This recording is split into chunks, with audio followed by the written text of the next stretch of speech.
You have now arrived at Stadium and Gale. Snap, the kick, it's been blocked again! Oh my! It's been blocked again! He's going to heave one deep down the field. It's going to be to the goal line. It's going to be gone! It's a touchdown! And the Gators have won the game! Tyreek Cleveland! Oh my! I can't believe what I just saw! Dropping back to throw, pops and fires the ball over the middle. It's Dory! It's Dory! Got a touchdown! Dory's got a touchdown! Oh man! Dory's got a touchdown! Hands it off to Harmon. He comes back. Say goodbye. Ahmad Black, in his final game as a Gator, takes it all the way home and sends Urban out a winner. You have now arrived at Stadium and Gale.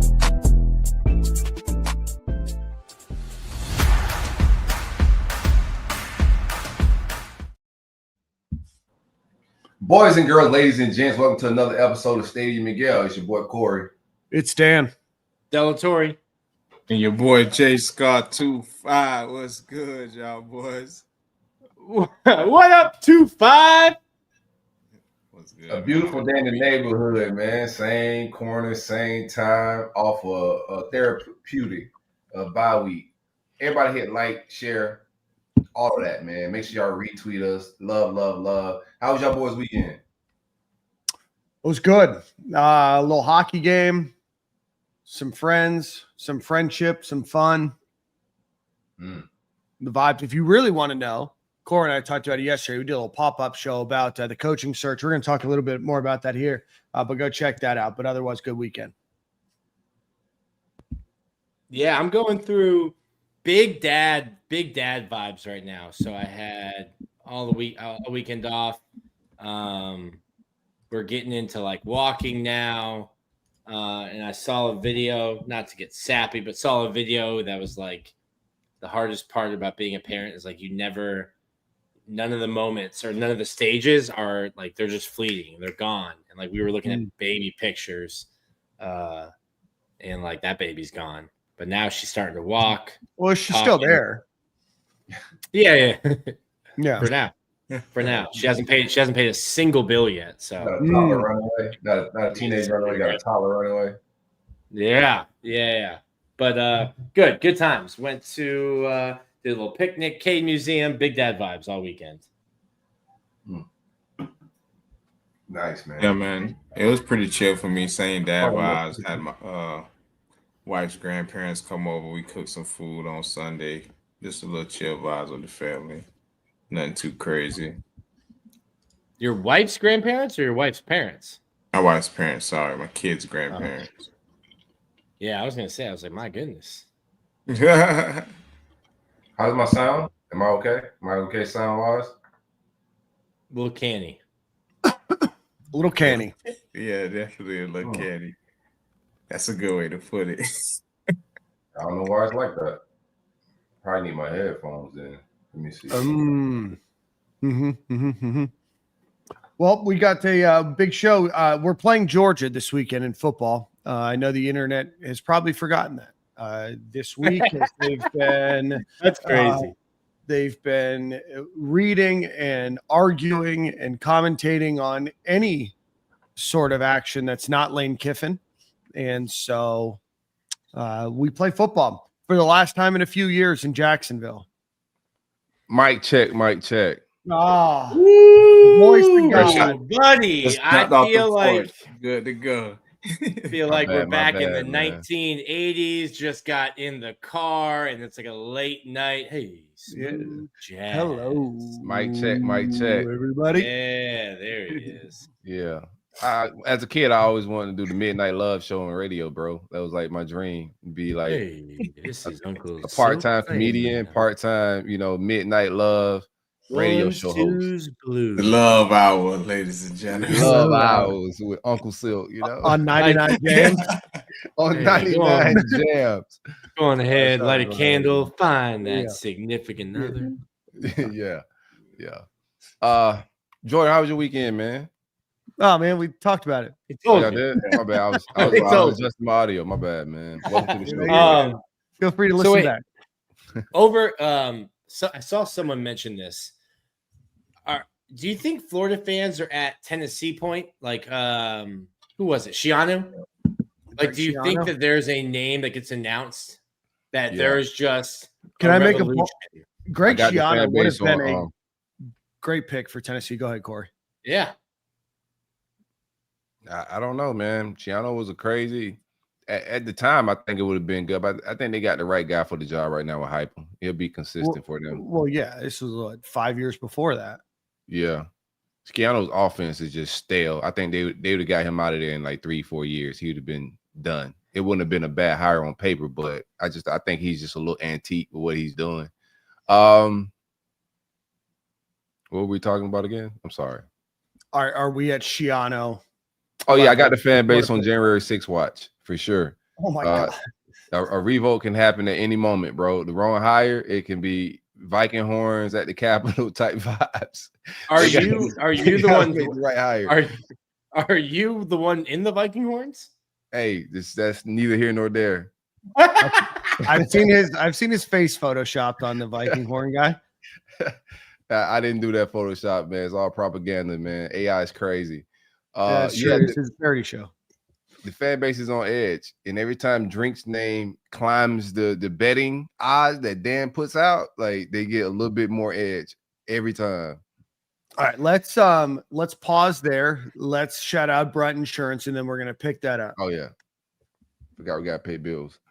Shout out to the great folks at Brent Insurance and Financial Services. Anything you need insured, from the Panhandle to the Keys, my man Greg is the best of the best. Home, auto, life insurance, motorcycle, boats, trailers, RVs, anything with wheels. I'm sure my man Greg could take care of you, and it's absolutely free to see if you can save money, because I guarantee you, as a customer of Greg's, he can save you some money. Visit bruntinsurance.com or give him a call at 954-589-2204. Big coverage, big policies. Greg, what it do, baby? So I think this chat, if you're looking, and please comment, give us some topic ideas, what you guys want to hear about. There's a lot of people that don't like a lot of coaches. So that's what I'm noticing in this search, is that there's one name that everybody mostly likes. Yeah. We know the name that everyone likes. Spam the name that would cause you to riot. If that was the name, if Pete Thamel drops the tweet, hey, it's this guy, you are currently rioting. You're on the way to Stadium and Gale. Yeah. So the betting odds market is out today, and they'll take the odds down. This is from Bet Online. They're an overseas odds book. They post for a day, then they'll pull off because there's a lot that can happen. Right now, your betting odds, and so let me preface this because somebody asked me a question. Same. So what?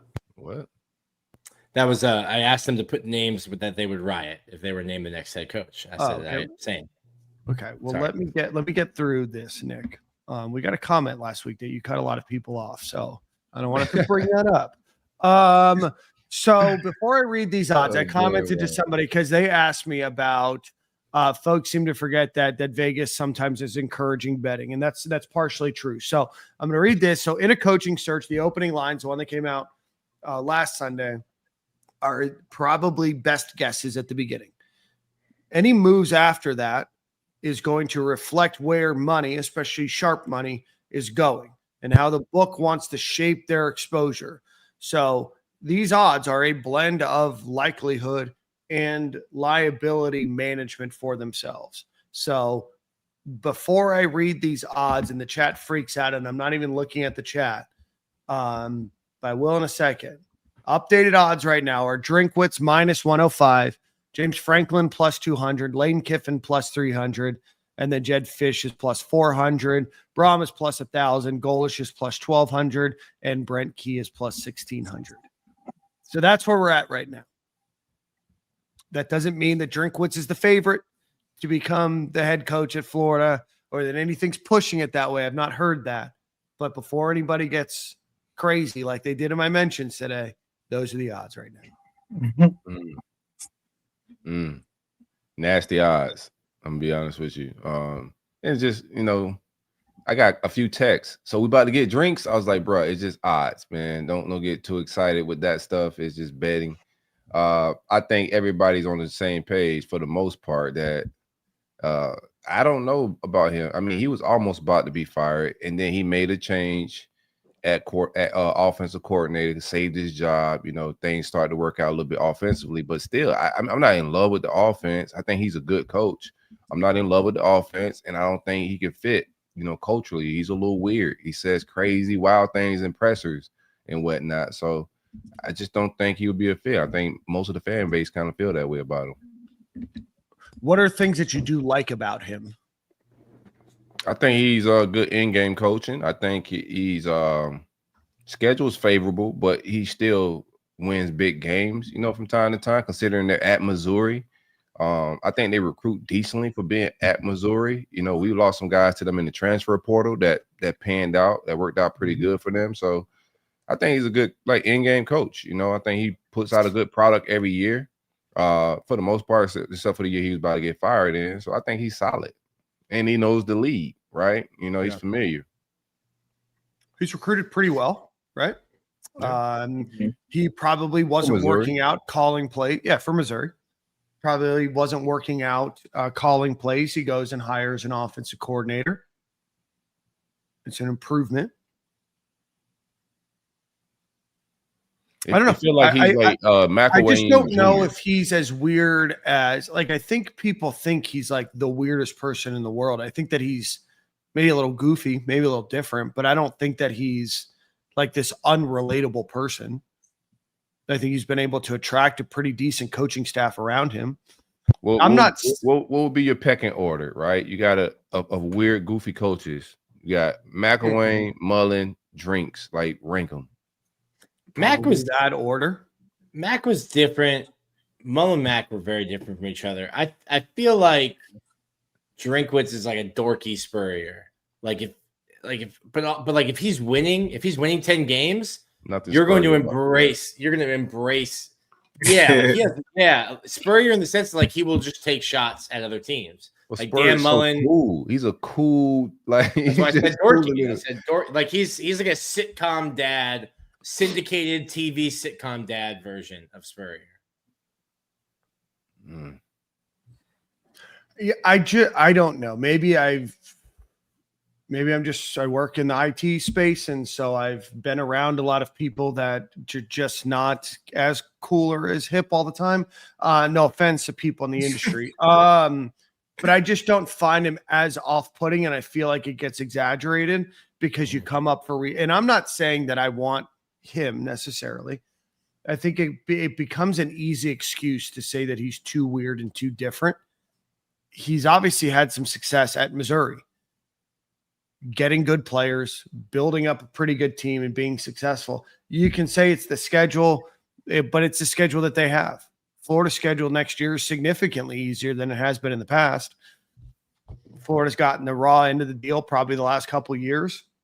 They've made some scheduling things that they no longer have to oblige by. I just don't. I think that it gets a little bit blown out of proportion. He's not the coolest guy, right? He's no Marcus Freeman, not a Lane Kiffin. He's not a Dan Lanning. What great coach didn't have a great personality?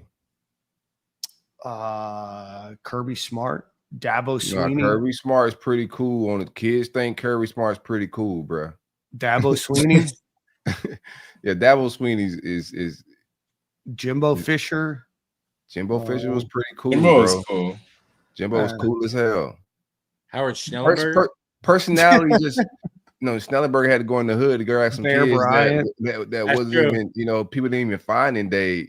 Personality just matters in this, right? You got to be relatable to the kids and the top end recruits, and be able to mesh well with the media. If you're awkward to this media group of people, it could get weird with Mark Long, Edgar, and those guys. They would chew him up, in my opinion. I don't think it would be a good marriage, just from a fit standpoint. I think he's a good coach.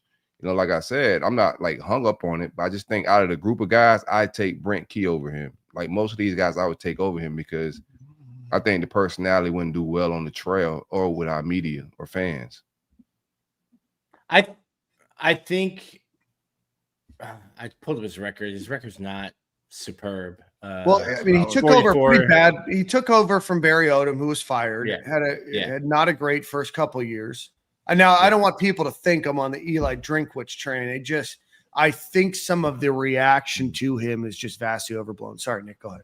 You didn't want to go public with what you've been texting us privately? Please.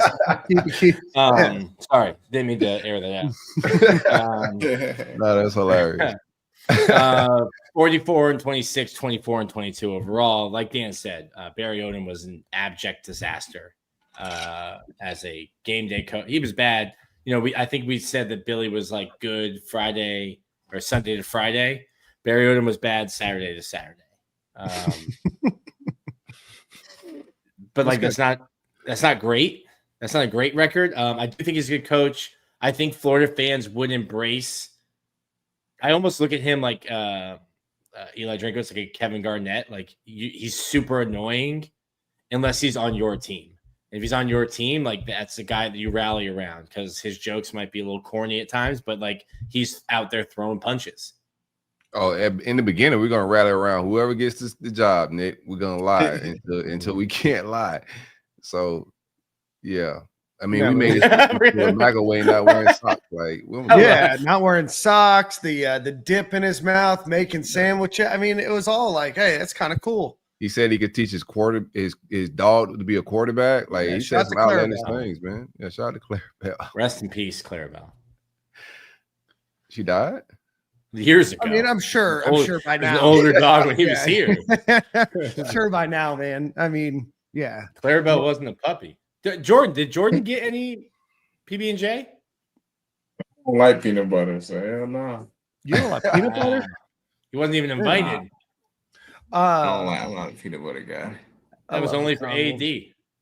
Dan's on the drink train. Dan's a conductor of the Drink Express. I mean, I'm not, but somebody's got to do it. Somebody's got to say, hey, maybe we're over exaggerating how weird this guy is. We did get a lot of super chats here, and I'm going to try to get 50, and I will screenshot Dan's private messages supporting Eli Drinkwitz. I will screenshot him and tweet him. Super chat $1,000, and I'll tell you what Nick told us before the show. Drink as a dork, and as a dork myself. This is not Dan reading. I'm sorry. This is from JJ 411. As a dork as myself, I kind of like him. Plus, he's recruited the number one player at a position multiple times in Missouri. I mean, I think that depends on the staff that you bring over, the way that the team is kind of rallied behind him. Again, not my number one choice, but I understand why. Penn State's looking at him. I think he's waiting on that Auburn job to open. Yeah, Auburn, I think we'll go after him. I'm really curious. This is going to be an unbelievable coaching carousel year. Shout out to Jimmy Sexton. If you're selling Gulfstream airplanes, keep Jimmy Sexton's number saved because he's probably going to be in the market for a few more. We appreciate that super chat. He might need a commercial. Yeah, like a Boeing. Yeah, like and that. An Airbus. Yeah, you need a big boy. Just had my first private jet experience. Yeah, I want to talk about that, Nick. Dan's predictive programming is on Eli. No, it's not. There's nothing. There's nothing that program. Who y'all think we is, man? Y'all think we ESPN? You think we got it like that? Yes. All right. Let's see here. You guys hate Eli Drinkwitz. Yeah. Man. So that's get your riot gear ready. Let's get your riot gear ready. All right. Let's see. Truth Seeker, we appreciate it. 20 bones here. Everyone is going crazy for Lane. I like Lane, but did anyone pay attention to his in-game decision making? Some of that was crazy to watch. Yeah, all of these coaches are gonna make mistakes all fall, man. I'm gonna be honest with you. One of them is at home, like Franklin's at the crib, so he made a lot of mistakes, and they got him up out of there, bro. But everybody, Drink's game was ugly. They lost. I think he had 3 points going into the fourth quarter or something crazy. Yep. Who else we got on this list? Brent Key put hands and feet on Fran Brown. So He's rising up my board, bro. Like I like hands Brent Key. and feet. Hands and feet. Yes, it was a full blown crashing. It was a full on beating. For sure. I looked up. I was out at the parks, man. I looked at my phone. I was like, the what? The what? Do you think people would react more favorably to Brent Key or Eli Drinkwitz? Chat. Brent Key will get more love, man. That's the pretty much the groomer and developer of Haynes Luther King, man. We got a lot of love for Brent Key and Haynes Luther King. We don't have him high on our coaching board, but if you're not getting Lane, you're not getting Franklin, you're down on the board. Like they got drinks. Some people got drinks right now at 2 in their mind. Not the fan base, but if we was to hire him, if we miss on Lane Kiffin, bro, it will be full blown riots. Give me Brent Key over here. Yeah, but like hold on, Nick. This is why I love our chat, right? Because this is how I know it's going to go crazy. First, Drinkwitz is way better than Key. Give me Key all day, and then Drink City. There's probably some more. So, they were going to appease everybody. Nick, go ahead. Forgot where I was going. I was trying to then find Drink isn't ready for. Yeah, there's a lot of this. Haynes King, quarterback. Yeah, I think he's a quarterback. Or runs the ball really well. He makes some throws. Like he ain't just out there just running the wing T. Like he makes throws, bro. You seen that throw he hit on the fourth quarter with the time winding down on Miami? Just a dime. Ding. Scoops on in for a touchdown. Now, I think that offense is also fairly young and evolving. I mean, one of the reasons I'm not high on Brent Key is because there's a lot to be, seen. His resume is very short. It's been impressive. Like he's beaten our ops. He should have beat Georgia last year, in that little rivalry. But the refs robbed him. They had other things in playing with the playoffs. But I think he's a good coach. I just think the whole operation is young. What does it look like without Haynes Luther King? What does it look like without that offensive coordinator, etc.? That's why I just got him down on the list because there's not a lot of experience. Like even hiring wise, I don't know if it goes south, would he fire, some of those friends that's on the staff? Like I don't know a lot about him. Yeah, Haynes Luther King has 20 more completions this season than rushing attempts. Very good system quarterback. Very tough. Kid's tough as nails. I enjoy watching him play. He's gonna get shot in the NFL, man. Okay. We were talking about this yesterday. Hopefully not with my Dolphins. How about us? That's in the NFL yesterday, huh? Yeah. We're back in. Birds have never looked dirtier. Jordan and I are already talking about getting a hotel. Jordan's a Jag now, man. Clara. No, he's not. No, Jags definitely won't be in the Super Bowl. That's for sure. I'm just telling you, he's a Jag now, bro. Like I don't make the rules, bro. I just follow him on Instagram. There's a lot of Jag stuff go up. I haven't seen no Dolphin go up yet, bro. We brought him on the staff this summer, bro. It's a wrap. I did put some sweat and tears into that one, right now. You see? Momentarily. Let's see. Duval. Yeah, that's bad. You said that's bad.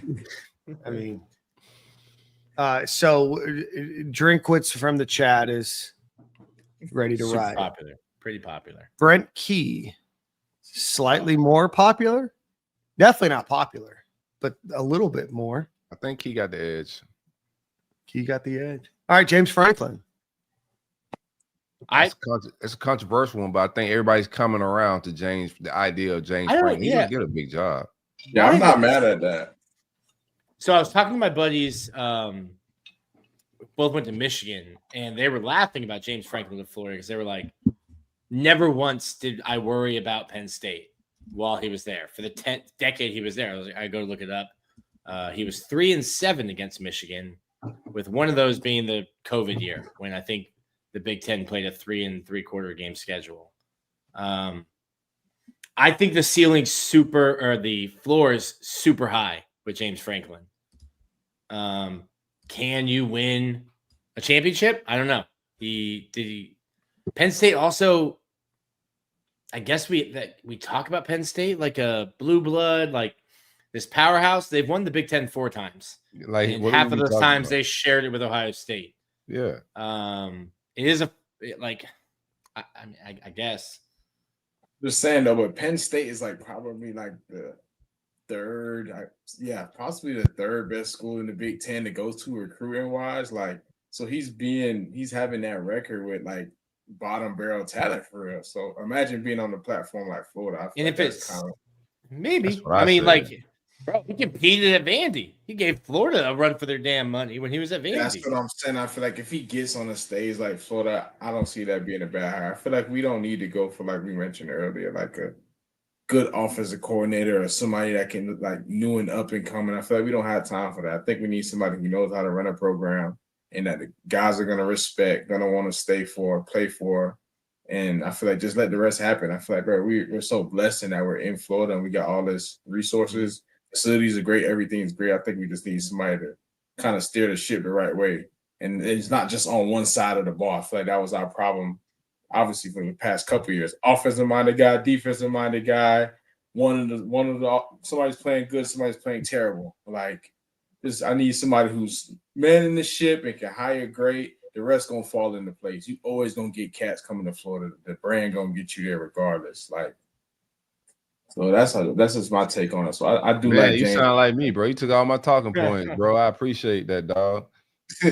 But like, he's gonna recruit. I think he built a good program. I think it's easier to win at Florida than it is at Penn State. I don't know. Sure. Someone in the chat said like he didn't win big at Penn State. He won't at Florida. I think it's easier at Florida. Yeah, they make it sound like it's tougher. I mean, it's a tougher conference, but everything's relative. Like which plays into this though. 4-21 against AP top 10 teams. 1-13 against top 10 Ohio State and Michigan teams combined. I can just see Florida fans getting pissed off winning 10 games and not making it to Atlanta 3 years in a row. I don't think nobody cares about Atlanta the same now, right? It's about making the playoffs, being a top 15 team. And I think like he's gonna have you around that every single year, for the most part. Like, yeah, no coach is perfect. He's gonna probably everybody's gonna have some down years here or there. This year he went and made some big hires at coordinator spots, but every year, like he's going to get a big dog. If a side of the ball is not operating well, he will fire. And he would try to go hire the best assistant available. He's got that track record, even with bringing fire coaches in like Manny Diaz to be his DC. When Manny Diaz leave, then I think he wouldn't go get Jim Knowles. No, that's what he got now, Jim right? Knowles is a DC, yeah. Right. So you're going to get Jim Knowles, one of the biggest names you poaching from Ohio State. Now, are you going to land on a coordinator hire every single time? No. But just like I like that about him, the same way I like it about Mario Cristobal, right? Like they're not the greatest coaches, but they hire well. And if you're not performing well, it's no friendship, it's business. I will fire you and I go get somebody to get the job done. Somebody in the comments say he's a defense. He's actually an offensive coach. I don't like his offensive system, but he hires well. And I think he's gonna come into Florida very competitive. I think he got short. I think he's got slighted with the way he got fired. I still think he hasn't peaked, in my opinion.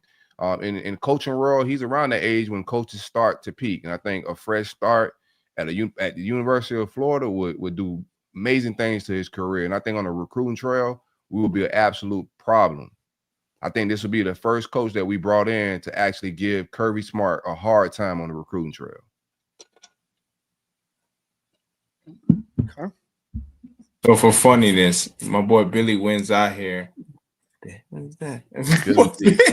Don't say this. No, do it, Jordan. Keep looking, bro. Don't do it, Jordan. Billy wins out here. He knock off number 5 Georgia, number 7 Ole Miss, who will probably be ranked in the top 5 within the next 2 weeks, and maybe maybe Tennessee Hawks in the top 10 by the time we play them end of November. He knocked all them boys off and then clean it up with Florida State.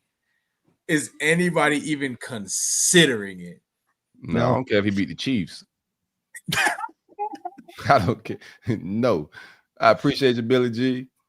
You know, we'll give you we'll give you a real statue, but we'll give you a blow up statue for a weekend to celebrate, you know, your great run of a season as head coach, man. The greatest interim all time, but he got to go. Chat said you have CTE, Jordan. I just got love for Billy, bro. That's all. I just want to see what guy win.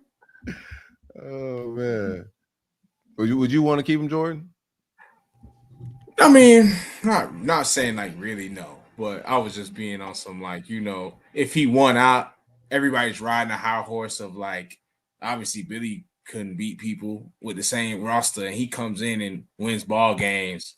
I mean, you almost just got to look at it and have that conversation for a second. Just not saying literally, but you consider it. And like the kids playing for him, the dudes like him, what if players start rioting and be like, shoot, you firing Billy, I'm gone. I want Billy as my coach. Last week come to you and say, well, I want Billy as my head man. What you gonna tell him? Get out of here with you too? I'm gonna say, Billy, I'm gonna say, Lagway, I love you, but you haven't been performing that well, my boy. Like to be, and you ain't letting him go. Yeah, I would let him in. I would let him in Billy go if it came down to it. Bro. If it's you and Billy or you're out, like, yeah, you gotta go. Billy about the coach. That man gonna be right there and play his last year. I need the Porter, baby. But I think I'm with you, Corey. I've always thought I didn't understand the hate for James Franklin. I don't think Corey's it's crazy in the chat, man. I don't know that James Franklin's like the sexy hire, but like when we were talking about Osiris Torrance getting drafted, it's like, hey, you're gonna draft him, and is drafting a right guard in the first round sexy? No, but he's just like gonna sit there and produce for you, and you're not gonna have to worry about it. Yeah, like, I think James Franklin comes to Florida, raises the floor. The one concern is you are what your record says you are, and that record against big games against big teams is horrendous. But of the coaches, he does have the best resume. 100%. Like by far the best resume. He was a play away from the national championship last year. Yeah, in terms of resume, it's not. There's a sizable gap between him and anybody else. Mm-hmm. Are we gonna talk Jet Fisher? Like, we will. We'll get there. I do want to get to shout out to OB. He's back. You got Jordan. I got the last week. So yeah, what is that? It's just rewatch. Army Sniper, our friend Chris here. Crazy. I don't know why he changed it. Chris, let us know why you changed between handles. How does Scott navigate the coaching search with the playoff picture? We'll get into Lane Kiffin here. What do you think would be the latest date for Kiffin or any other playoff coach to commit to UF? Nick, you're muted.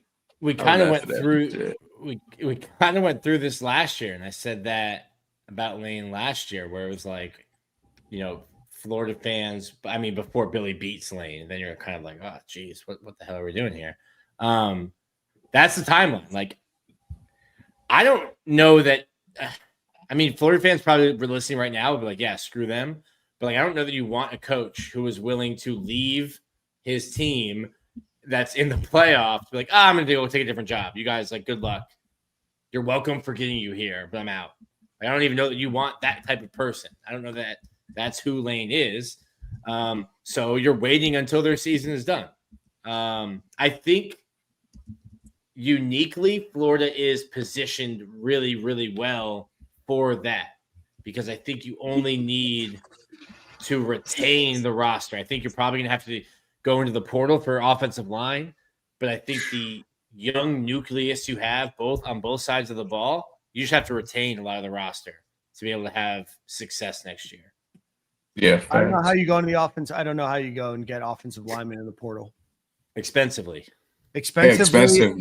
And potentially without a coach. No, that's I'm saying outside of the offensive line, bro, teams are getting commits right now, and like Brian Kelly got fired today, and they landed a guy. I think these contracts in checks. Yeah, that's what I said. Them boys want that money and they want that bread, bro. Well, I would say that, but I think offensive. I mean, I think an if you're about to offensive go to the lineman league probably is wants to different. know. I would say that You know? it is different if you're about to go to the NFL. Like you may want to know who's developing you and who's coaching you that last year before you draft eligible. But you got also on the other side of that pancake, you also, if you're not, so let's just say you at a smaller school, not like a smaller school, but let's just say you somewhere in the Pac-12 or whatever, Big 12 you want to call it. And like you have an opportunity like Florida to go play guard or tackle. The resume of offensive lineman making it to the league out of Florida is like crazy. A lot of them do, and not all of them are great. You know what I'm saying? So I feel like a lot of to get there though. yeah, that's what I'm saying. A lot of people would love to transfer to Florida just off the strength of that, knowing their opportunity to play in the league will be much greater. So I think with or without a coach, we'll be able to land some guys. Obviously, it's going to take a little money, but I think Another reason why I like James Franklin because he can go recruit right now. Thank you. Half them kids will come right to where he at. Yeah, I mean, I think you have to think. Then you bring Phil Trotwin, you bring it one sider, like it gets that staff gets. I mean, I think Phil could come. Pause. Geez. Whoa. I think Phil Trotwine would potentially come to Florida with James Franklin, but he is also a Pennsylvania kid, right? He's born and raised in Pennsylvania, came down, played at Florida. He might come. He might also, he may join the University of Florida coaching staff with James Franklin, but also there's a chance that he is a highly sought after, coach as well. So I also don't want to, I don't necessarily know if it's a surefire thing that he would join. Yeah, neither is Sider, but the possibilities are endless, man. My lies they have no ceiling. But that boy loves some Florida now. Who, Sider? Oh, for sure. Yeah, I just know his family tired of that cold up there. You can't tell me nothing. Man, dad's getting older, mom's getting older. Like, he wants to get back to Florida, bro. For sure. Yeah, and I think Salt Ollie makes a point. You still can get Phil Trotwine without James Franklin as well, if he's interested, right? He's been up in Pennsylvania, born and raised in Pennsylvania. I don't know what Phil Trotwine's looking for, but I do know that, we talked to him to try to get him on the show before Penn State media department said, nope. I do think that's what he's looking for. Well, he will be looking for a job. That's right. But when we asked, he really does like it up there. And so we'll see. But I also don't want to be a surefire thing that he is going to come to the University of Florida. And I think that it would be a great get for Florida. I also don't want to get caught up in the idea that just what happens next year is the most important thing that happens. Like you're going to probably, if you think that Lane Kiffin's your guy, you wait. If you think one of these other guys is your guy, you have to wait. And it sucks and it's unfortunate. And that means you might be set back a year, but you have to put all your chips in on your guy, not just what's convenient today. What happens if you wait and miss? Because I think Auburn's going to come open, right? LSU is open. Like your pecking order, the rest of your because we got this 4-man list. Those other 3 guys could very well be gone. So what if you wait and Lane Kiffin just trolls Florida to the smithereens and signs a contract, and laughs at us? Like you could potentially miss the portal, and then now you're down to like your 5th coach and trying to figure it out very late. And what would that board even look like? Because a lot of outside of that top 4, it's just a lot of programs looking for a coach right now. So if your whole board could be wiped away if you're waiting too late. I'll have to look into it though, because I don't think anyone at Florida can go into the portal until 5 days after the head coach is announced. So correct. That's why I'm talking about. Yes, I think. But you missed the greater portal. Yeah, you missed the portal of being able to acquire kids. Yeah. Not great. And okay, then go hire a coordinator. If you're worried about the portal, then you don't hire Lane Kiffin. If you're worried about one portal class, then take Lane off your board. because you expect his team to be in the No, I playoff think and playing. He's not leaving his team. It's the possibilities of Lane saying no that's more dangerous than the portal. I don't care about the portal. Like, I think if we can retain what we got, we're gonna have a good football team next year, regardless. But I think if you miss on the portal and you miss on your number one coach, and also like so many other programs that's about to come free or making hires, like what are you going to hire late? I think it puts us in a tailspin. Yeah, it's all game theory, right? It's chess going on, brother. Yeah. Like I do think like fit wise, like just from it feels like, bro, and I never, like it just feels like it's Lane, but this is Lane Kiffin that we're talking about, right? I don't think LSU is a match for Lane Kiffin, just from him saying a lot of this isn't going to be based on money. It's going to be about family and those things. I don't think his family has any ties. Like uprooting your family to go to Baton Rouge is just not the move. The only way you uproot your family and that family dynamic is all the Florida ties, all the Florida synergy that's in that family, from his wife, him liking Steve Spurrier, their first date, et cetera, et cetera. Like a lot of things align for us. Like to me, it's Ole Miss for Florida, unless the NFL enters the picture in some weird way. But I don't get the feel that the family's gonna want to go to an NFL city right now either. Right? I just think right now it's good time and a good chemistry with Florida and Lane Kiffin. That's how I feel. But my mind, I live in reality too, right? And just thinking worst case scenario, like it could be we wait till Lane loses in the playoffs and Lane just signs an extension and stays at Ole Miss. Mm-hmm. That'd be sick. That's the game that you unfortunately have to play when you want the fish that everybody else wants in the lake. I need him to fumble the bag down the stretch like he did last year. That's what I need from Lane. I do think that there's a sentimental value. I think that there's a likely ceiling at Ole Miss, but what if he breaks through that ceiling this year, right? Mm-hmm. And this could be a year. There's not a real dominant team. Ole Miss put a beating on Oklahoma's defense, which had let up, I think, 66 points up until their game against Ole Miss, and let up 34. You just risk, and Lauren, probably my favorite person from Jacksonville, makes a great point here. If you whiff on the hire, you whiff on the hire, I think the fan base is going to crash out. 100%. Oh, wait. This chat. If this what do you chat mean? is any It's been so level-headed. It's been so level-headed all year. Yeah. I've been trying to warm everybody up to different names, man. I just been playing PR moves on Twitter, bro. It's like, hey, man, what do you guys think about this guy? You just might want to just be open-minded to this, bro. Like, I've been around these coaching searches a few times, and it just never has been, the fan favorite, not a single time. So, I understand it's different this time, but life and history, there's some lessons there to be learned. Yeah. Ain't mad if we don't get Lane though. I can't. I do think he's a good fit for us. James. Yeah. I'm about to say I wouldn't be mad with James. Cornelius Ingram, Brandon James, Brandon Spikes. Just put what every Facebook Gator wants together. Oh no, Facebook Gator news be absolutely nuts. Yeah, there was a Facebook story today that Brian Kelly is the new head coach. Yeah. Oh, good. My dad be believing that stuff sometimes. Like, you seen this? Like, bro, don't. A nicer guy couldn't have been fired. Send me that.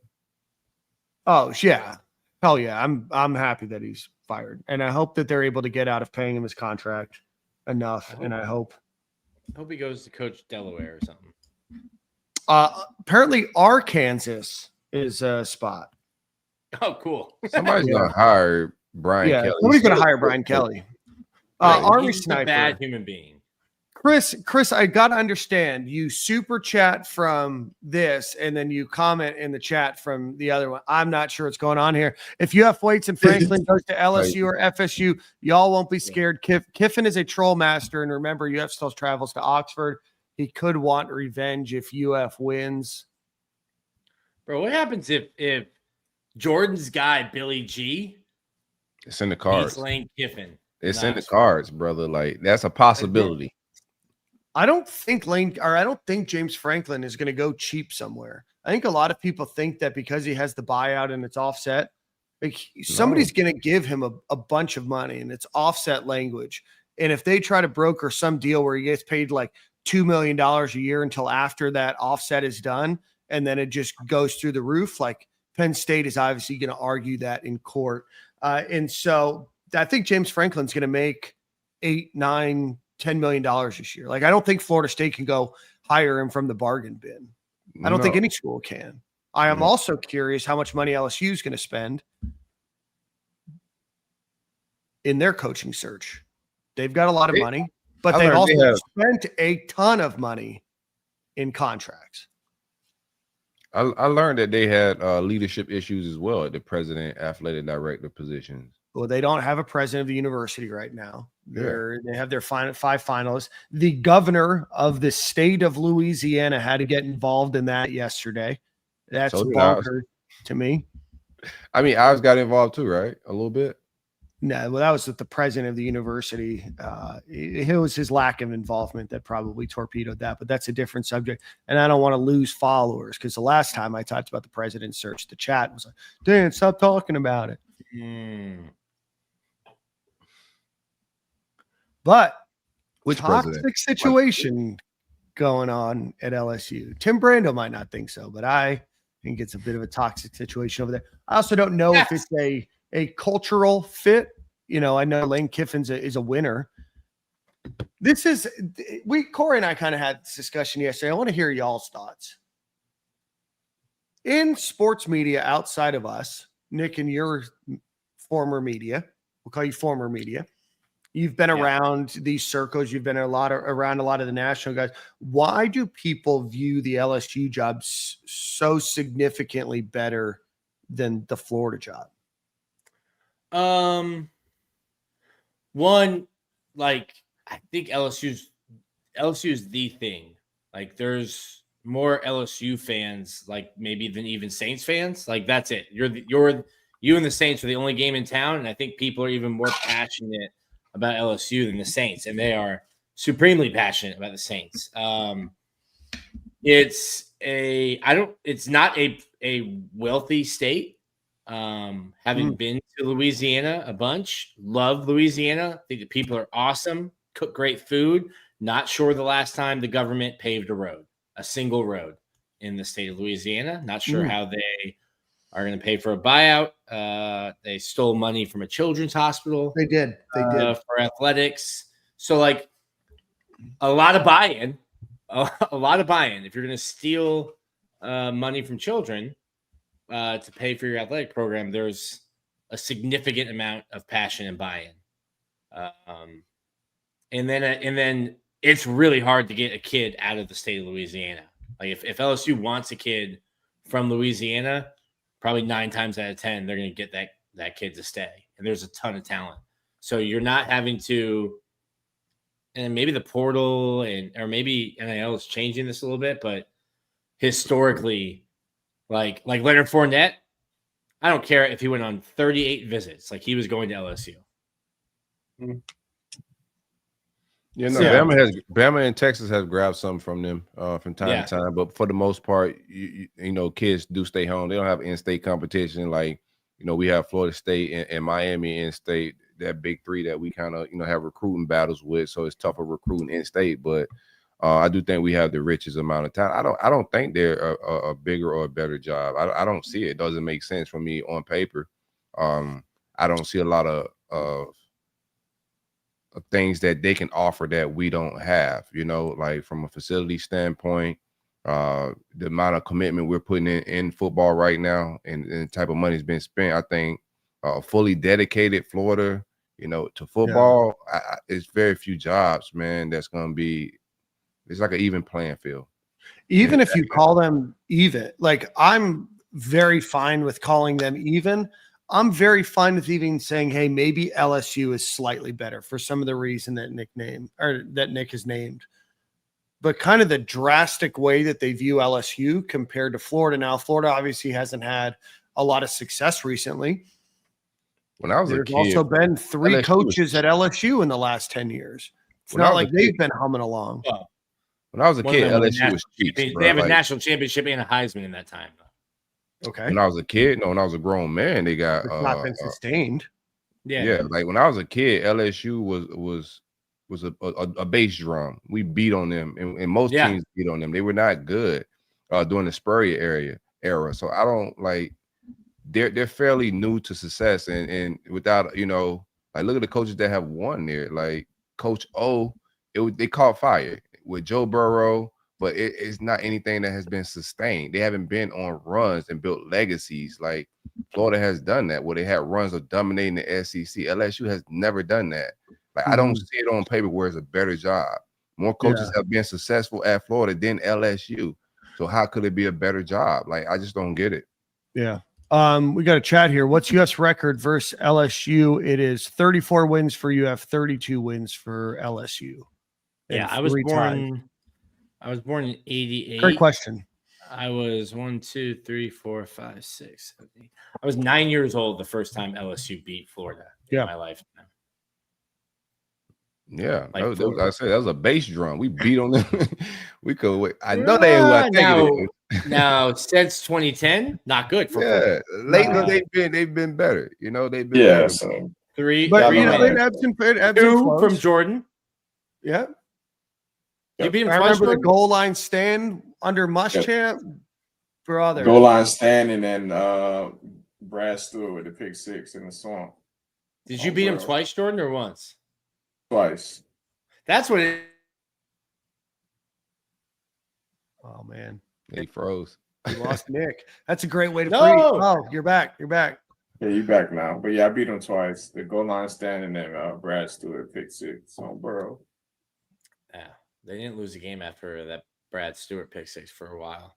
Yeah, and that's kind of what everybody kind of going off, right? You got to be realistic with it, man. People, it's all about what are you doing for me right now, not overall. And in recent times, they have been looking better, had a lot of talent come out of there and stuff like that. But I do agree with you, Dick, that they're really not in competition with anybody in Louisiana. It's just them. So, of course, the fans love it. The players love it. You grow up wanting to go there, and there's really nothing else versus here. You got just fired a coach. They just fired a coach that has 70% winning percentage. Now, I'm not sticking up for Brian Kelly. I'm glad that he's in the unemployment line. But that's a crazy firing. But there was other things going on that we closer to the program. I think there's more dirty deeds behind the curtain. There was some talks about firing the offensive coordinator and firing the offensive line coach and not wanting to maybe do that. Well, then maybe do you have an athletic director that's a little too involved? I don't know. These are just I'm just pontificating here. Pontificate away.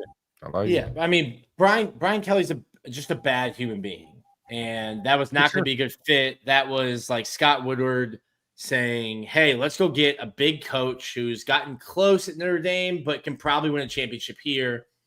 It was never going to be a fit. He brought his family down. Like Brian Kelly he's just not a good person. There was a story about it. He was in the home of a 4-star receiver, left while eating homemade barbecue, accepted the LSU job, went back in, ate 2 more plates, then left from there, sent the team at Notre Dame a text message, and dipped down to Baton Rouge. Like he's just not a good food. That sounds like okay to me. Like, that's what you're Tommy recruiting did when he left Texas Tech. Yeah. Like hey, Joy, you would get a plate to go or something like that. Just like you don't grab me some. Not to mention he killed a kid. I mean, how good was that barbecue though, Nick? Probably, you know what I mean? That food was probably sick. Shout out to El Guapo here. Food must have been good. Yeah. He probably said, "Hey, I'll offer the kid when I get to LSU, man. But I got to get." He did not. He did not. The kid went to Utah. Must not have been good. Barbecue's better than the talent. Yeah. So we got some super chats here. Sam Adams, how much you put on Scott Stricklin for not letting go of Billy last year? Yeah, that was dirty work, man. Like we have incredibly bad timing with firing coaches. Like it felt like it should have happened last year, and now just from watching everything, all these jobs open, and every time we're in a coaching search, is LSU, is like the reoccurring people. Florida State might enter this as well if they can put up and do a fish fry, some car washes, and get some water bottle. Get paid 10 cents a car that they wash. Yeah, they got to do what they got to do, man. Maybe take up offering at the church. If they enter the chat, that's just even more. But we always enter the coaching search when there's just a boatload of teams. So it does just seem like we have bad timing with that stuff. I don't think it's a battle for Lane last year. Do you think that we're going to start seeing this more often, though, because of the expectation of winning and the sheer amount of money that's going into it? Mm-hmm.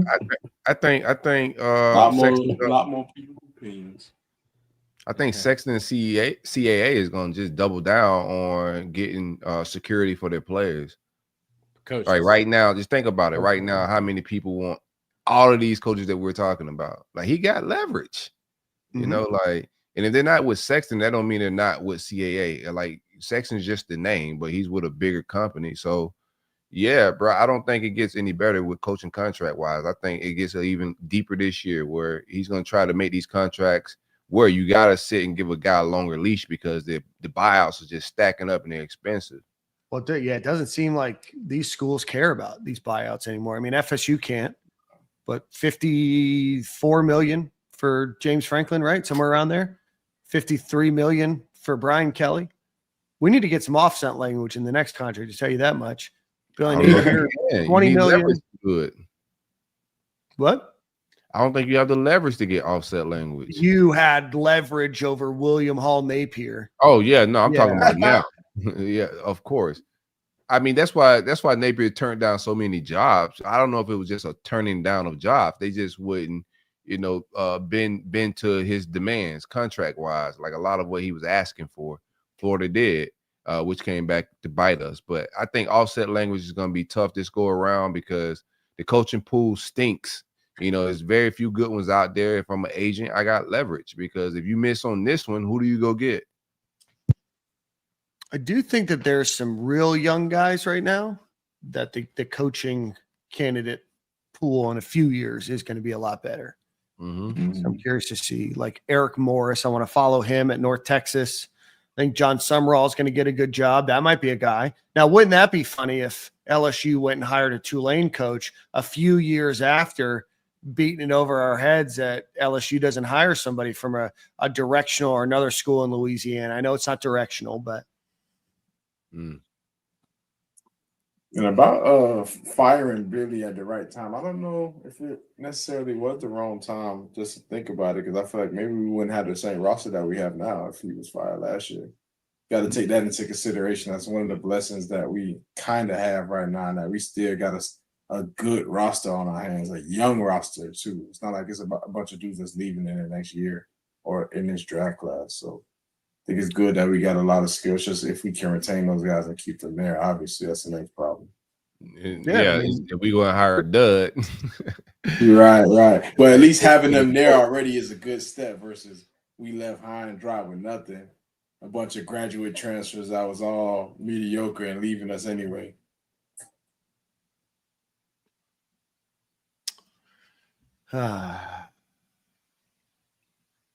Anyway, well, that's where we're at.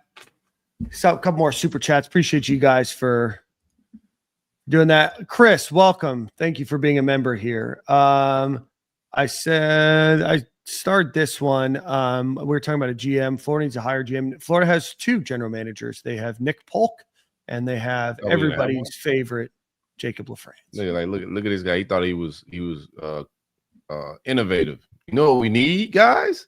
A GM. We got two, bro.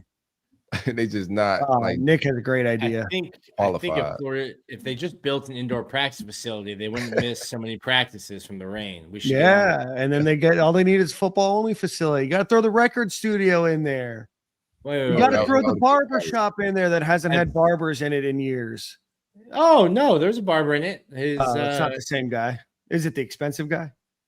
You know what I'm talking about. Is it the expensive guy anymore? He's throwing the guy under the bus. I don't know. Like Nick's gonna be like, yeah, the expensive guy. There was only one guy in the barbershop. So no. I think he's gone. All right. LSU's carved its name in the NFL, not only through superstars, but coaches as well. Unfortunately, this is what elevates LSU above UF. I'm not saying that Florida is a better job necessarily than LSU. I understand.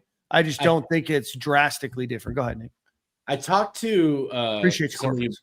I talked to somebody who played baseball at LSU, and I'm guessing it's about their culture. I'm guessing it's not just baseball; that it's probably everywhere at LSU. And I asked like what the culture was, and he said winning, and like it doesn't matter what that takes, just whatever it is to win. And at Florida, it's a championship experience with integrity. But I think that's the difference about at LSU, and it kind of goes back to what I said about like they don't need to fund their public schools; they'll just buy out coaches. They do all that just to like get like they're not even great at being terrible people.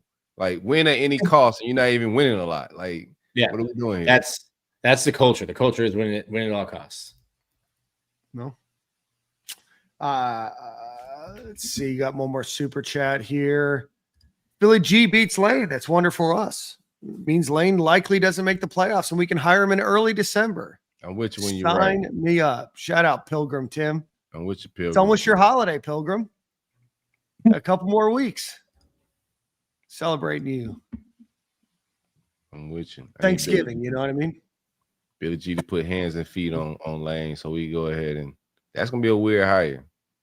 But all of these coaches have flaws, man. So if I have to take a coach with flaws, like I'm not saying this because Brent Key could just ultimately work out, right? We just talk opinions and fit wise, like what doesn't go. Like James Franklin, if you just go for a Florida fit, like it really doesn't fit. Like it just doesn't, offensive style wise, like a lot of different things just doesn't fit for him. But he's a good coach. And I think that's most of the board. The only real true fit right now is Lane Kiffin. I think that's why everybody's like over the top with the Lane stuff, because it's a good fit.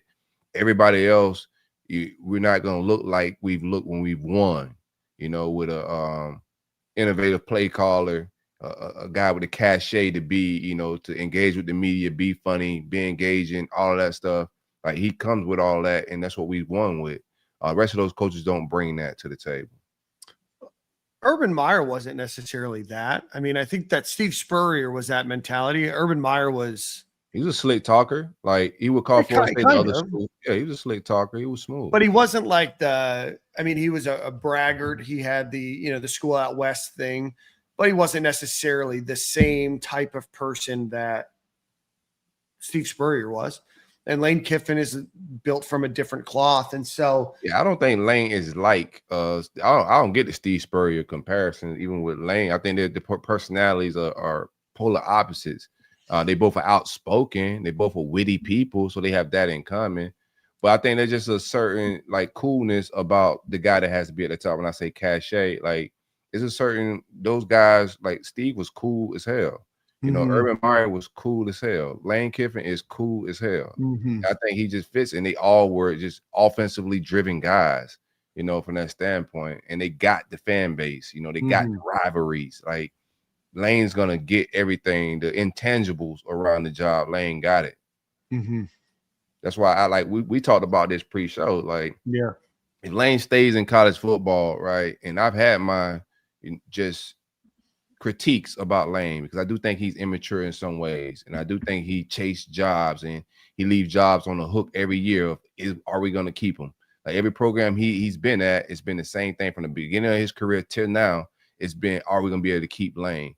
So I don't think that energy just disappears when he gets to Florida. I think that's something we're going to deal with every year. But in the next 5 years, if he's still in college football, and you look at the coaching talent that's around, I think he plays for a natty at least within the next 5 years. I don't care where it's at, just to keep it a being. He just eventually it's gonna click because all of these seasons they're a good football team that just keeps stumbling here and there.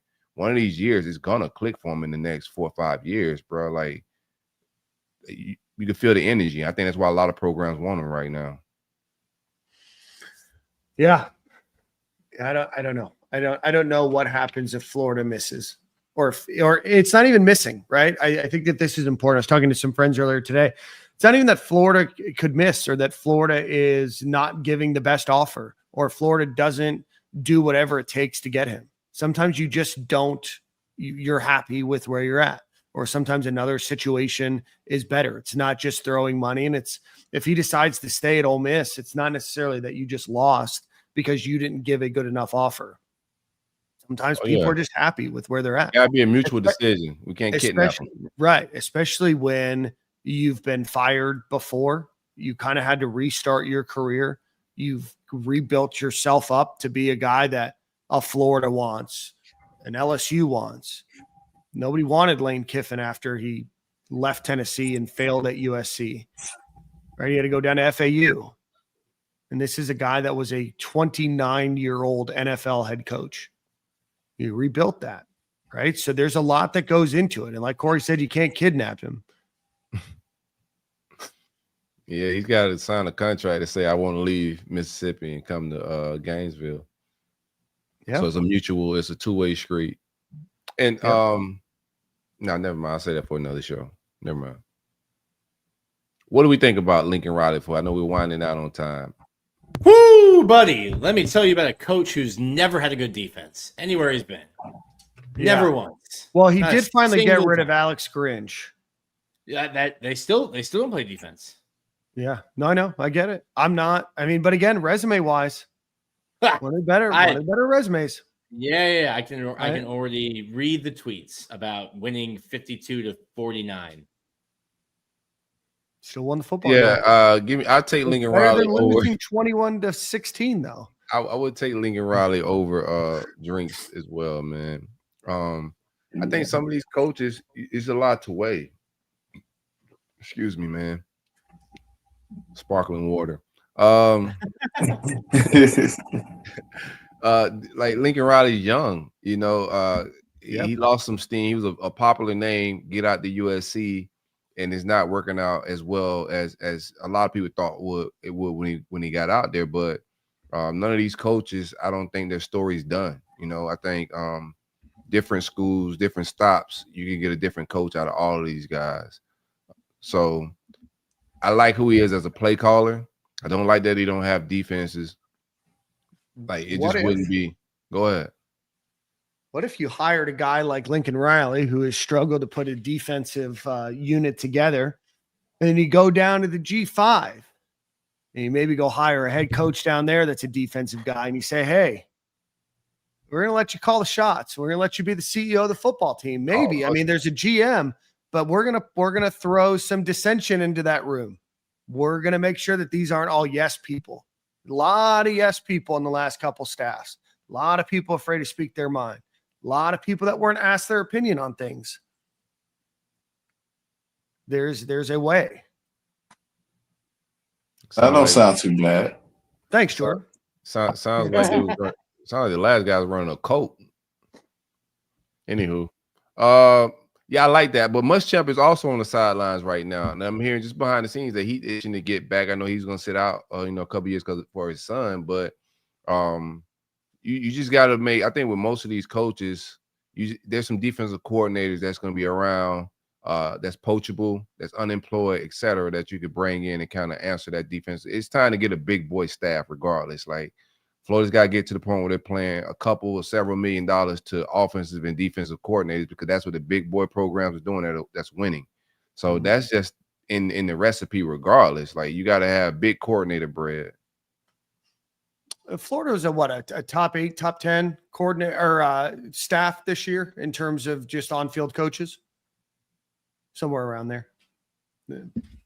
Nick, you're supposed to know this kind of stuff. What were we? I know the experience-wise, we was toward the bottom, and like he's talking money. Yeah, the money spent in the country. We were top 10. I don't think so. Not a beat writer though. Top 15. Somebody said in the comments. Find out. Who's playing? Who's paying them people that type of bread? Like. No shots at them, but some of them, Rob Sell, like some of these guys, bro, like if we spending top bread, there's some bigger names we could go get for top bread, is what I'm saying. Like, not no shots at them. It's just when you look at the amount of experience, like years wise, right? Our staff was one of the most inexperienced staffs in the SEC. Like when you look at years of experience coaching Power 5 football, we were towards the bottom of the SEC in experience. So if we're paying that type of salary to guys with lesser experience, and we're losing to more experienced staffs. It's not like we're winning with these younger guys with less experience. So we're paying top tier money. I don't want to harp on old staff stuff, but we're paying top tier money if we're top 15. But I don't think we were getting top 15 talent as far as assistants. I'm just trying to look it up right now. Let's get a couple ad reads in there. We haven't done that, and we've got great sponsors that you guys support. So go buy their stuff now. One time for our friends over at Game Time Sidekicks, go visit GameTimeSidekicks.com. I got the Stadium and Gale one. Getting caught without a cup, man. Caught without a cup. Speaking of which, we need to end the show talking about the cash money versus no limit versus. Well versed on it. We didn't talk about it yesterday, but go visit. While you're watching that later, go visit GameTimeSidekicks.com.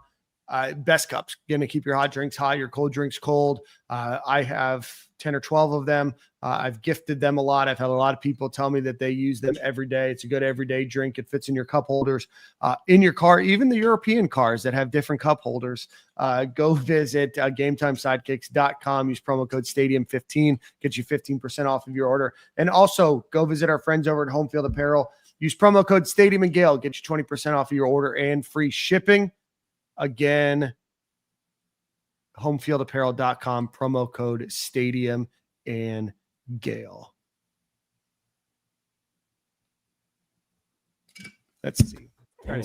Somebody mentioned that Lincoln Riley has the #1 class. They have 35 commits. That's wild. That's not good. Lincoln recruit too, though.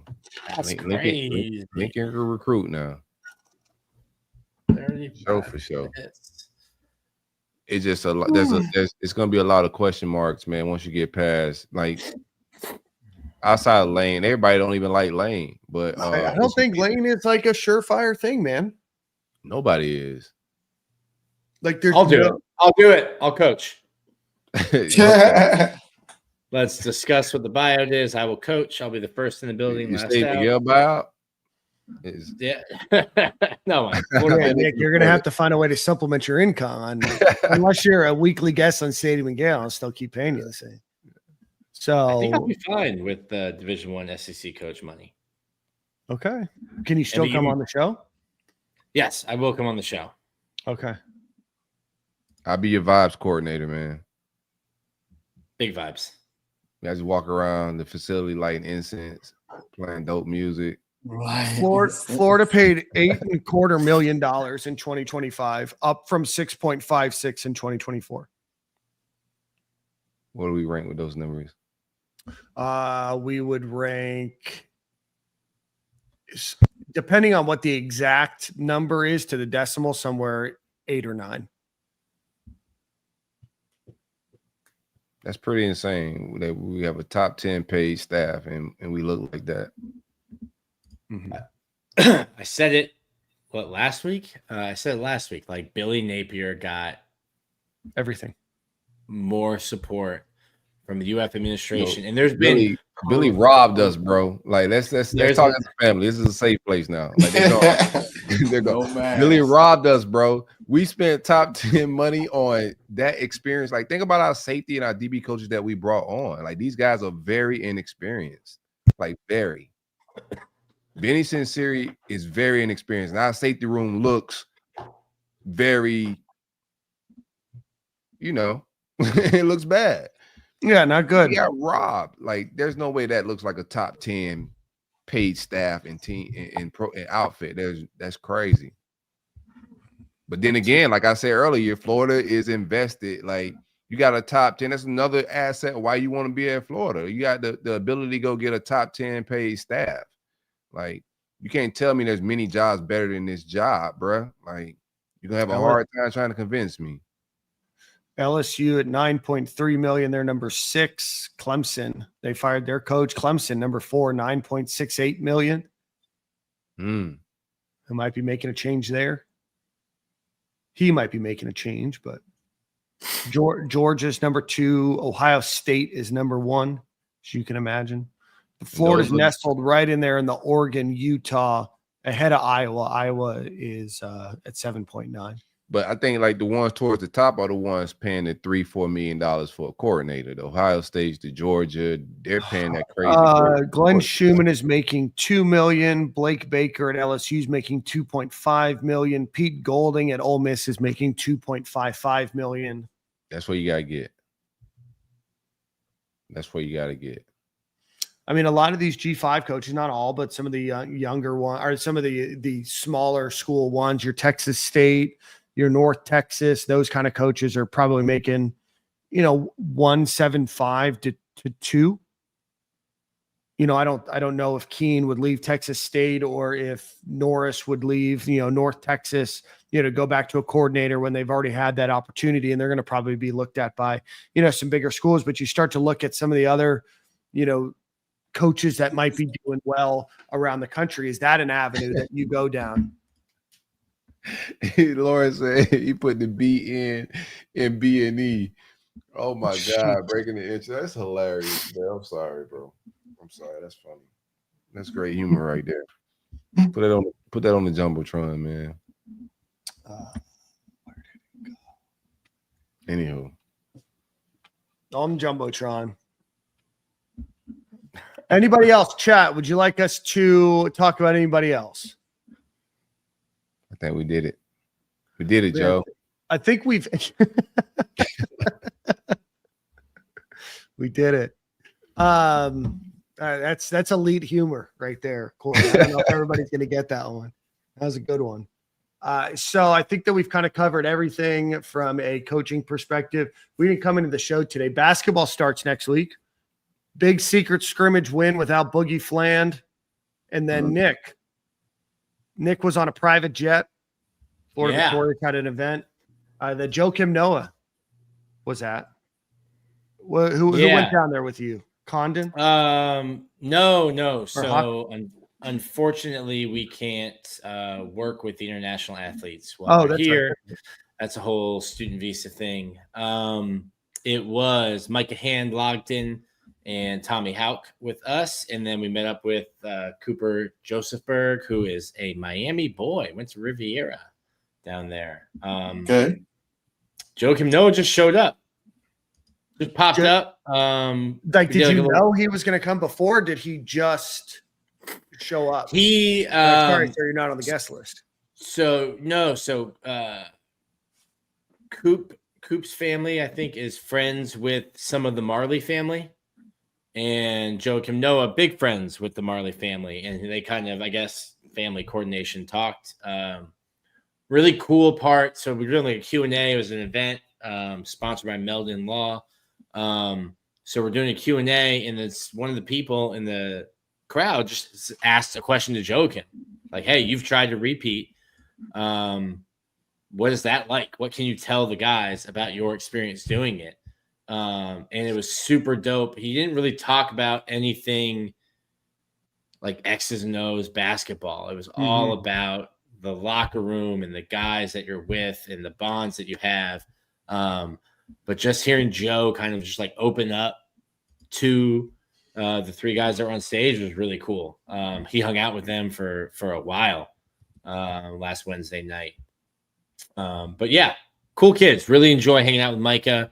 Tommy, both are really cool. I've got a show that I did with Tommy, filmed it like a month ago. That's going to come out this week. And Florida's looked really good in their two secret scrimmages. One I was there for. The other I was not in attendance for, but 2 wins. Who did they give them a secret from? Who was trying to find out? It's like it used to be like a big secret.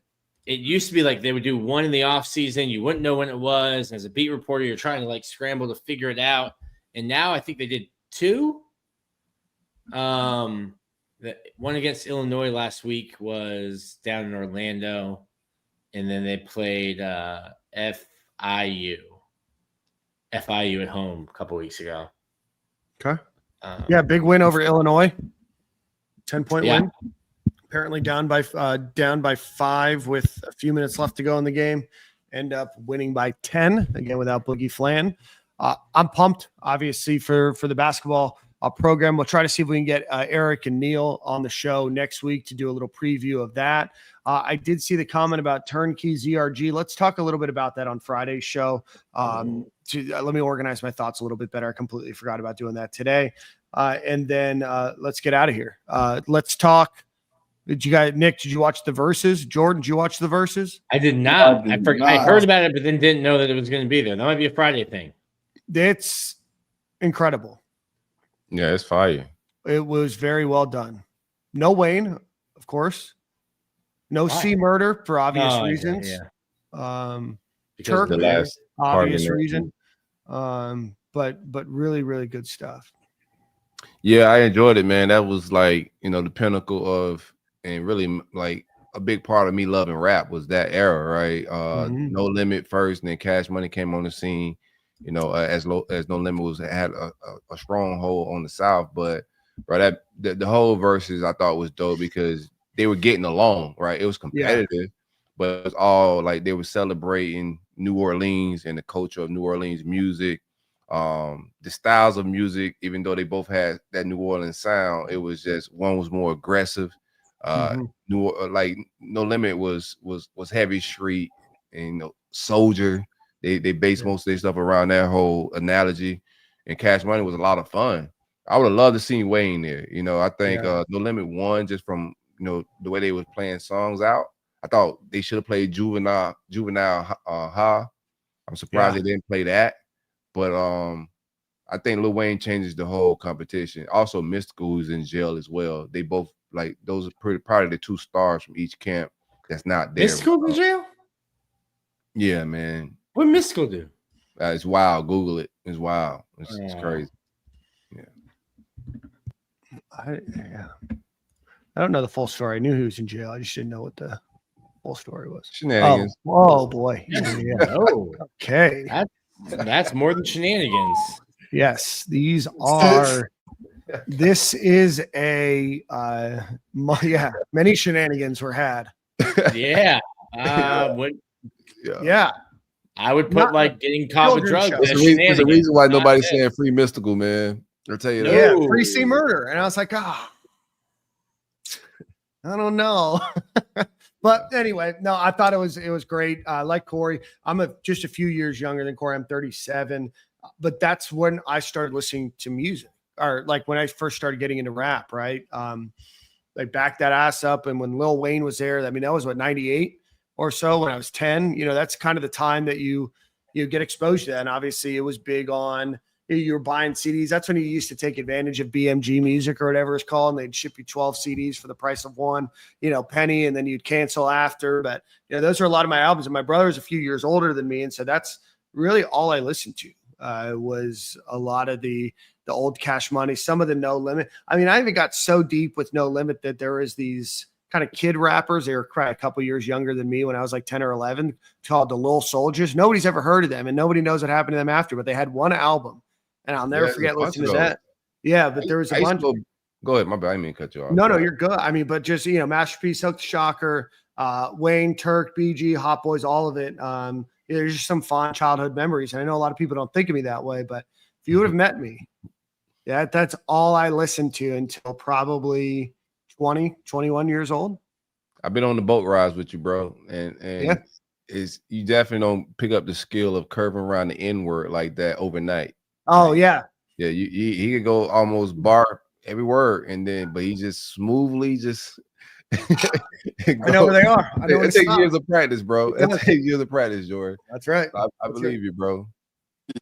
But go check it out if you haven't gone to check it out. Jordan, let's get you Song of the Week. Before we do that, hit the like button, hit the subscribe button. We really appreciate you guys. We'll be back game day eve on Friday for the Georgia game. Remember, the Gators are playing Georgia this weekend. Cocktail party. Putting the boys on upset watch. Yeah, upset watch. Gators 7.5 point underdogs in this one. You heard me right, Nick.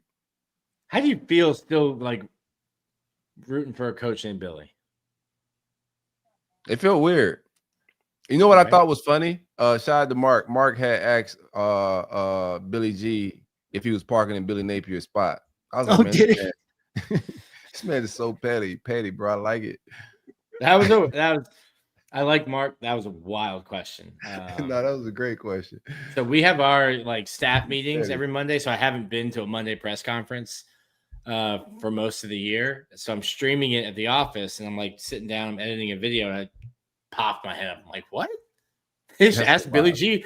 Are they trying to dox Billy G's parking spot? Like, what are they doing right now? They'll notice the Maybach's not there anymore. So it wasn't a Maybach. It wasn't a Maybach. That's what the internet said. I don't know, Nick. I'm just. I've seen a Maybach. Yeah, they rented a Maybach for the recruiting visits. I mean, it's a very nice car. It's like a Mercedes SUV. Oh, all right. The head coach gets a lease. The head coach of Florida gets a lease from. The streets call that pump faking, man.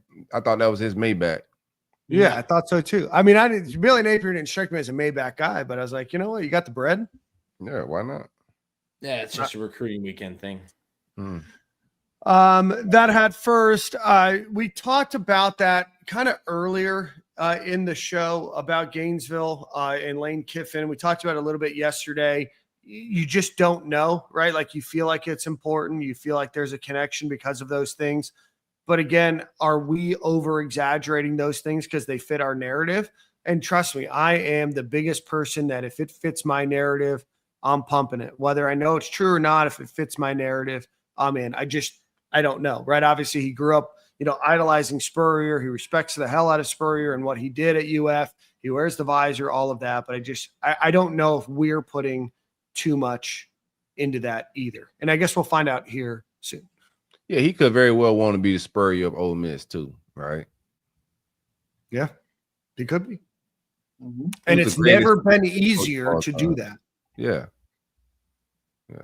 Never been easier. Not that, yeah. Anyway, one final time for our friends over at Alumni Hall. Go visit alumnihall.com or go visit them in Gainesville. Anything that you need from polos to golf accessories to Christmas gifts, that's not too far around the corner here. Hanukkah, the holiday season, pardon me. Whatever you might need, go visit them in Gainesville, right on Archer Road, right on the north side of the road there on Archer as you're heading right off of 75. So go visit alumnihall.com. Let them know we sent you. We will probably get you guys a code after the season. We appreciate everybody for watching. Hit the like button, hit the subscribe button. Jordan, what do you got? I think I'm going Rod Wave leaving. Listening to a lot of Rod Wave lately. Sounds like subliminal. Nah, man. Billy Napier's request, man. Right. Nick, did you get a goodbye text from Billy? Hell no. I'll talk about it another time. No, man. Nobody that gets fired texts everybody at the job goodbye, bro. Like that never happens. Hey, you never know. Maybe Nick sent him a message. I don't know. I've been fired from a lot of jobs, bro. I never text anybody in the building when I left. I was just like, I'm out, man. All right. Well, that's a great way to end the show. We'll see you guys.